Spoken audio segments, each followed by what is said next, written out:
Israel releases new details after 3 hostages taken by Hamas were mistakenly killed by Israeli troops. And a driver crashes into President Biden's motorcade outside his campaign headquarters. The Morning Rundown starts now. From the Straight Arrow News Studio, bringing the stories that matter to you from across the United States and around the world. This is the Morning Rundown. Today is Monday, December 18th. Thank you for joining us. I'm Kara Rucker. U.S. Defense Secretary Lloyd Austin has arrived in Israel this morning, his second visit since the war began, looking to emphasize the Biden administration's stance of supporting Israel's fight against Hamas, while also raising concerns to Israeli officials over civilian casualties in Gaza. Austin's visit comes as Israel revealed more information overnight about the 3 hostages taken by Hamas who were mistakenly killed by Israeli troops on Friday in the Gaza City area. The Israel Defense Forces said the 3 men, all identified as Israelis, had emerged from a building shirtless in an effort to show they were not carrying explosives and waving makeshift white flags. In an update, the military said the hostages tried to use leftover food to create signs calling for help. The hostages were mistakenly seen as a threat, Israel said, and soldiers opened fire, killing 2 immediately. Officials said the 3rd ran back into a building screaming in Hebrew, and though the Israeli commander ordered soldiers to stop firing, more shots were fired, killing the 3rd man as well. The IDF said the shooting occurred during a period of intense combat with a lot of ambushes where Hamas militants were dressed in civilian clothes.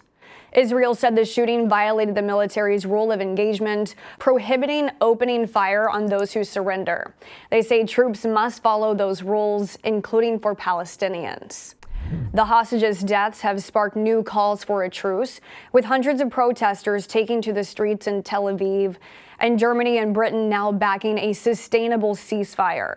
Israeli Prime Minister Benjamin Netanyahu said the deaths broke the whole nation's heart, but has vowed to continue to fight to eliminate Hamas and to bring all hostages home. For the first time in 5 months, North Korea tested an intercontinental ballistic missile. This comes as the North has condemned efforts by the U.S. and South Korea to boost nuclear deterrence. According to Japan, the missile has a range of up to 9,300 miles, meaning it could reach Japan or the United States. The South Korean military said the missile flew more than 600 miles before landing in the ocean between Japan and the Korean peninsula.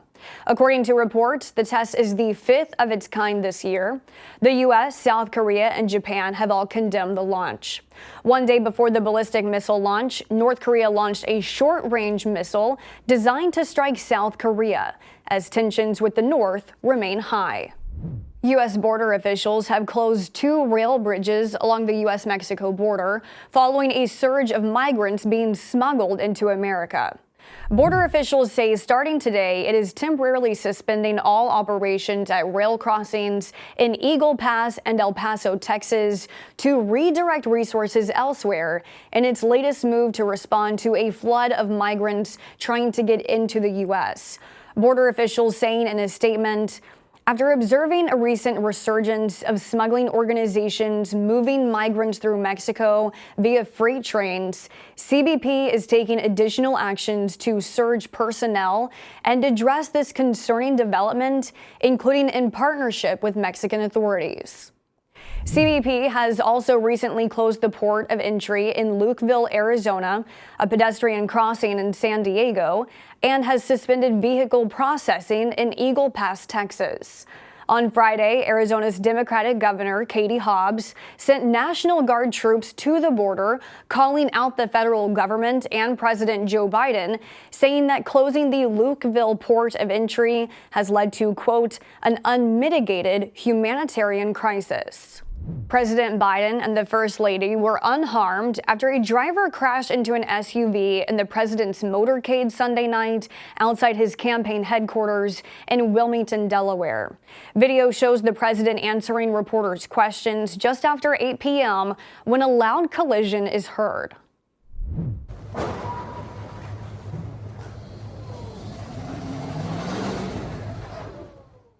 President Biden was rushed into his vehicle, where the First Lady was already inside. The motorcade then left the scene. U.S. Secret Service says the driver of a sedan unintentionally struck a parked SUV that was providing security for the president's route. The incident occurred just after the president and First Lady had left his campaign headquarters following a holiday event with staffers. Former South Carolina Governor and UN Ambassador Nikki Haley has gained some support in one early voting state as former President Donald Trump remains dominant in another, according to a CBS News poll released Sunday.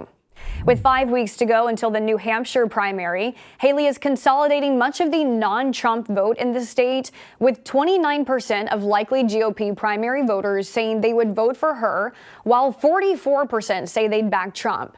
Just last week, Haley secured the endorsement from New Hampshire's Republican Governor Chris Sununu, who spoke about his choice in an interview with ABC News that aired on Sunday.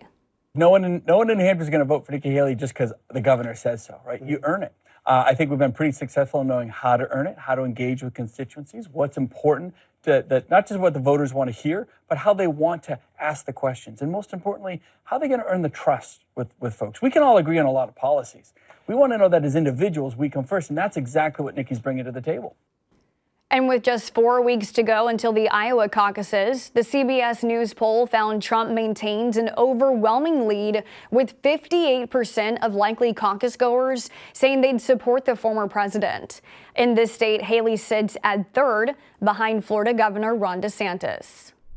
Finally this morning, white-collar workers who are used to getting a holiday gift of a year-end bonus may be saying bah humbug this year. According to a Wall Street Journal report, fewer companies are giving out bonuses.